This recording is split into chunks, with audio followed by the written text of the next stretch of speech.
reading this that I won't be able to. I'm basically finishing the game off stream because every time I die it crashes the game, and I don't want to try and Frankenstein the fucking streams together just for a coherent thing, you know? So hopefully in the future, I'm streaming this because I want to read these, because by the looks of it, I think, or I thought these might be the father's writing.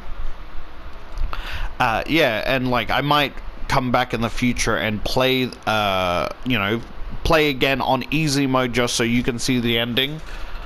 And I'm sorry, I would love to stream the ending, but it's being such a bitch. Like, so like every time I would record or stream, it would just turn off every time I die because I can't stream anything if there's no application open, you know? And so I thought, you know, dear Santa, I want two things. First, they spelled first wrong, right? Yeah. I think that's on purpose. Dear Santa, I want two things. First, I want the blue harmony bear. Claire won't let me play with hers until I get one, but the biggest one you can bring me, please. I want also for Daddy not to be gone so much. Me and Claire miss him. I think Mommy misses him too. Thanks, and love, Ethan. So Ethan is our deceased brother, and it's explained that our father had basically is on business trips, but also ended up dying because of the literal demons he couldn't face. If you find this, then you're lost like me. I'm wandering around aimlessly for a few days. I'm writing these notes because I want people to know where I am, and I'm scared of being forgotten. I should start from the beginning. I don't know how I got here. I don't know where I am. I don't know where to go. So my theory is these notes are the notes of your father. Right? I woke up near my grandpa's farm. A wave of nostalgia swept over me, but something deep in my stomach was telling me that this wasn't the farm I remembered. Because remember, these places we're in is mutating and breaking apart. So we can't guarantee we're actually in our apartment or the hospital, you know? I made my way to one of the coffee shops in town. The streets were barren and the shops deserted. The sky was a pale gray. I sat there for hours, silently waiting, and nothing changed. The sun never came up. I left the coffee shop. Anything was better than sitting there alone. I eventually came across another person. She was a middle-aged woman, delirious and begging for some type of medicine. She reminded me of someone. My mom? A friend? I can't remember, but I was determined to help this lady, but she wouldn't or couldn't listen to me, or couldn't listen. I think because you've seen how the mother is, right? Brain dead, right? I think that's what he's talking about. Reminds me of his wife, but he's been gone so long, he doesn't know, where he is, or, you know? At least that's my theory.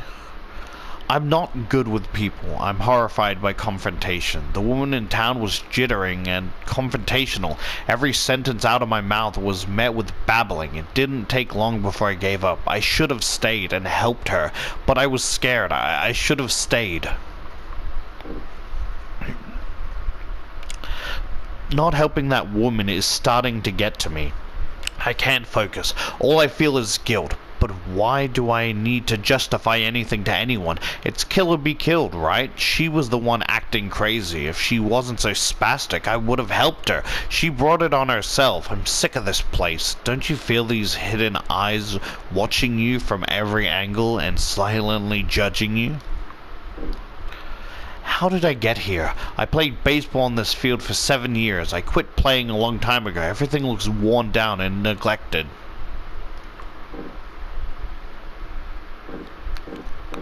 So, was that guilt or memories? Yeah, that was guilt. Memories. There was a little kid on the field throwing baseball. He didn't stop throwing. He was a machine. But as I got closer, I could see him crying. For the first time, he stopped to make eye contact with me, and then he went back to throwing. I heard him whimper, "Why can't I get this right?" I was just trying to help. I thought I could help. I could see him give up, and then he shattered before my eyes. Yeah, so you know the people we meet? When we help them, they dissipate like that. So technically he did help him. I'll sleep in one place and wake up in another, thinking about these minor mysteries, keeping my mind from shutting down. Or am I causing this for myself? Am I here because I am a coward? Everything is barren, flat and dry, cloudy skies swirling overhead. I am surrounded by thousands of roaming people who are the perfect reflection of this place. No one looks at each other, no one talks to each other. Should I help them? Will they help me? Does it matter? There is a current, a flow of people. I don't know where they're going, but anything is better than here. No, I have to see my family again. I'm breaking away from the current. There is a faint white light in the distance. I'm going to run towards it. Yeah, so this here kind of, because it says Claire, it kind of, I like to think that this is her father. And the bright white light ended up, rather than being in limbo, ended up being where he is now. And now it's our turn to decide whether we want to, like, be, like... So I guess this is limbo. And these are all the, like, as I said, these are all the things we get.